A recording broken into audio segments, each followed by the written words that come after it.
Oke, Assalamualaikum warahmatullahi wabarakatuh. Dan kita jumpa lagi nih di TSK Bisa. Bisa.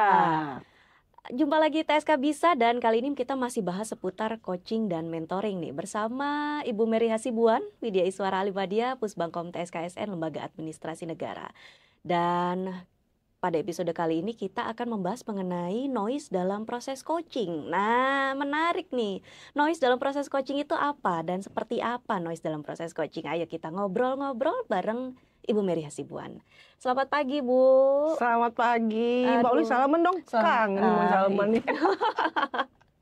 Nah, ini Bu menarik nih, kita ngobrol mengenai noise dalam proses coaching ya. Ya. Oke, bisa dijelaskan nggak Bu apa itu noise dalam proses coaching itu sendiri itu apa? Nah, sebenarnya noise dalam proses coaching itu bisa terjadi kalau kita tidak coaching presence. Nah, ini pengaruh juga kalau kita tidak benar-benar active listening. Jadi kalau active listening itu kan kita harus fokus kan. Coaching presence itu kita harus fokus. Ya. Fokus kepada coaching bukan kepada solusi ya, seperti itu ya. Nah, kalau kita tidak fokus, Ya. otomatis akan terganggu pemikiran kita ketika kita melakukan coaching. Nah, ada noise, gangguan-gangguan yang bisa terjadi di dalam pemikiran seorang coach. Kenapa? Mungkin bisa terganggu karena itu menyangkut yang pernah yang dilakukannya misalnya.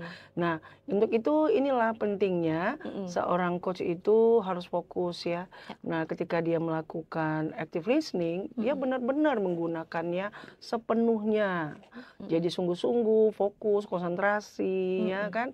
Jadi sehingga dia tidak terganggu dengan noise. Dia membiarkan coachingnya mengalami apa yang dirasakannya, kemudian bisa mengeluarkan ide-idenya seperti itu. Jadi kita tidak terjebak dengan apa yang ada dalam pikiran kita, tapi kita membiarkan coach merilis semua apa yang akan dikatakannya. Seperti itu. Meskipun coachnya juga udah gatel ya Bu ya, kayaknya pengen komen gitu ya Bu ya, pengen bantu, ngasih solusi gitu, tapi emang kita harus nahan ya Bu ya. Ya, kenapa Mbak Uli? Seorang coach harus bisa bodoh menyenangkan. Oh, apa lagi tuh bodoh menyenangkan itu Bu? Nah ini Mbak Uli, kalau bodoh menyenangkan, mungkin kita tahu substansinya dia. Mungkin kita tahu sebenarnya jawabannya itu ini, strateginya ini, solusinya ini. Tapi kita tenang, kita sabar. Kita berperilaku ya, bodoh menyenangkan. Kita pura-pura nggak tahu aja. Kita tenang aja, kita diam, kita active listening. Kita mendengarkan apa saja yang disampaikannya sehingga coach itu bebas menyampaikan ide-idenya, bebas menyampaikan apa yang mau dikatakannya tanpa kita potong. Karena kita potong ya pembicaraan, kita melakukan pemotongan tuh terganggu tuh, bisa noise yang terjadi. Jadi noise itu ada seperti judgment namanya, Mbak Uli. Ada yang kedua namanya orang mengatakannya asosiatif atau association. Asosiasi. Oke. Dan yang ketiga itu bisa namanya assumption atau asumsi atau asumtif. Nah, seperti itu sama. Jadi tiga ini bisa mempengaruhi coach kalau dia tidak fokus, kalau dia tidak active listening dan tidak presence. Bisa dijelasin Bu, masing-masing apa nih? Judgment itu seperti apa Bu? Nah, kalau judgment itu Mbak Uli, dia itu sifatnya melabel. Oke. Menghakimi. Judging ya Bu? Coaching sebagai coach kita nggak boleh menghakimi. Nah, dia jadi bisa judgment. Lalu yang kedua itu assumption. Assumption itu asumtif ya. Assumption itu asumtif ya, benar ya. Asumtif itu gini, kita memberi tanggapan kepada dia, padahal belum tentu itu benar. Dan biasanya nih sifatnya menggurui. Lalu ada yang lain itu tadi ya, namanya association atau asosiatif atau asosiasi gitu ya. Nah ini kita menghubungkan pengalaman kita yang pernah kita alami di yang lalu, tapi konteksnya berbeda. Nah seperti itu, inilah kadang-kadang sering mengganggu coach. Bukan tidak mudah seorang coach untuk terganggu noise. Kemungkinan pasti ada. Bisa Apa mau kita contohin kali Bu ya? Mau dicontohkan nggak Bu? Boleh. Oke, baik. Mungkin skenarionya saya sepertinya, contohnya saya coach ya Bu ya, Ya, oke. Ibu coachnya ya. Oke, skenario adalah saya coach, saya mau bilang skenarionya tantangan yang saya hadapi adalah saya memiliki staff atau anak buah yang saya rasa sih kurang berkompeten nih, nggak disiplin gitu, dan ya udah dikasih tau bolak-balik gitu, pembinaan pegawai pun sudah gitu, tapi tetap aja kayak gitu Bu. Maksudnya nggak ada perubahan gitu, dan memang sangat berpengaruh pada kinerjanya dia sehari-hari gitu. Seperti itu Bu, bagaimana? Nah, kalau seorang coach itu terjebak ya Mm-mm. dengan noise judgment, Judgment. nah ini misalnya gini, Mm-mm. saya mau nanya dulu sama Mbak Uli. Oke. Mbak Uli, setelah itu Mbak Uli pikir dia tidak berubah, ada nggak tindakan yang Mbak Uli mau lakukan ke dia? Pembinaan pegawai paling saya dialog kinerja, pembinaan pegawai, ya teguran seperti itu sih Bu. Baik, Mm. terima kasih ya Mbak Uli ya. Jadi kalau secara judgment, Mm-mm. jadi kita itu, saya bisa aja sebagai seorang coach akan mengatakan gini, Mm-mm. Mbak Uli, jangan buru-buru dong, Mm-mm. mau memindahkan dia atau ya melaporkan mungkin ya seperti tadi ya ke Mm-mm. SDM atau gimana, Iya. jangan buru-buru. Karena bisa saja Mm-mm. Mbak Uli sendiri yang kurang bisa memanage anak buah sebenarnya. Nah ini judgment. Itu judgment ya Nah Bu. coach kan menghakimi. Mm-mm. Padahal coach itu tidak boleh menghakimi. Mm-mm. Nah coach itu harus memberi kepercayaan dan kenyamanan kepada coachnya. Oke. Nah itu contohnya ya. Oke. Sudah buru-buru melabeli, harus nggak boleh gitu, nggak boleh untuk melaporkan atau ke SDM seperti itu ya Bu ya. Lalu yang berikutnya, kalau untuk yang asumtif? Nah, asumtif itu assumption ya. Nah, Dengan ini contoh. biasanya dia memberi tanggapan. Mm-mm. Memberi tanggapan kepada coach itu walaupun tanggapannya itu belum tentu benar. Mm-mm. Nah, dia itu sifatnya menggurui, Mbak. Nah, Mm. misalnya gini, assumption ya, asumtif ya. Ya. Nah, gini, Mbak Uli, sebenarnya Mbak Uli bisa berkomunikasi dengan anak buah Mbak Uli terlebih dahulu, mungkin 4 mata, ya kan?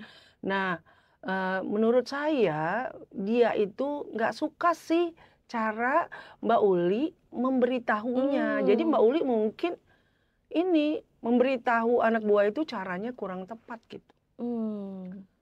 Kalau menurut saya sih, ini asumsi saya gitu. Jadi kayak seperti ngajarin ya Bu ya, ngajarin coachnya menggurui kan, padahal kita nggak boleh dalam coaching itu menggurui. Kan kita udah gitu mengatakan ya bahwa coaching itu kita bebaskan secara alami, terbuka, dan kita menghormati apa yang dikatakannya. Nah seperti itu. Kalau tadi saya kan sudah ada noise kan, sudah menggurui kan, bahkan memberitahu juga mungkin Mbak Uli. Caranya itu yang dia anak buah Mbak Uli itu nggak suka dengan cara Mbak Uli memberitahukannya. Jadi caranya yang nggak suka dia. Nah, bisa-bisanya saya menggurui coach saya. Nah, itu tidak boleh. Ya kan? Oh gitu. Seperti itu Mbak Uli. Padahal coach adalah kan memang bertugas dia menggali potensi ya Bu ya, Iya. dari si coach ya, bukan untuk menggurui ya Bu ya. Iya. Betul Nah, begitu ini Bu? kita cross ya, jadi sebagai coach ya. Jangan pernah ya Bu ya. Lalu yang terakhir, yang ketiga itu kalau misalkan kasusnya skenario yang seperti itu, yang ketiga adalah asosiatif ya Bu ya. Nah itu bagaimana, seperti apa contohnya? Nah asosiatif itu seperti begini misalnya. Asosiatif itu kita menghubungkan pengalaman kita secara pribadi di masa lalu dengan pengalaman yang disampaikan coach dalam konteks yang berbeda. Nah, saya sih sebenarnya Mbak Uli pernah loh punya anak buah seperti itu loh Mbak Uli. Nah, saya bisa melakukannya. Nah, menurut saya sebenarnya Mbak Uli kurang sabar aja untuk bagaimana melakukan komunikasi dengan dia. Jadi kurang sabar aja sih sebenarnya. Kalau sekarang saya pernah ngalaminnya gitu. Jadi Nah ini kan noise nih. Iya. Kok saya tiba-tiba terjebak dengan Mbak Uli ya?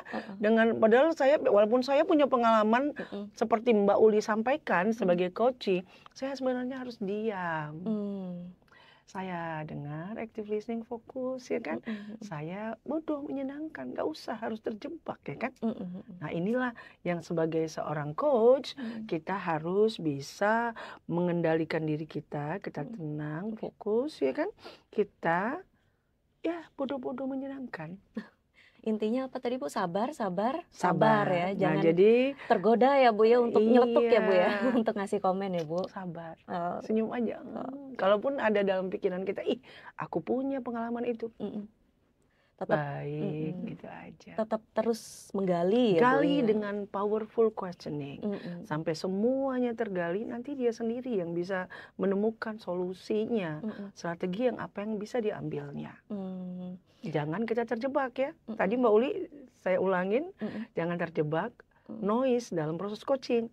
Coach harus bisa menjaga, mengendalikan dirinya untuk tidak judgment, kemudian tidak asosiatif, dan tidak asumtif kepada coachnya. Oke, jadi seperti itu. Itu 3 hal yang dilarang ya Bu ya untuk seorang coach ya. Ya. Memang kita harus active listening, fokus ya Bu ya.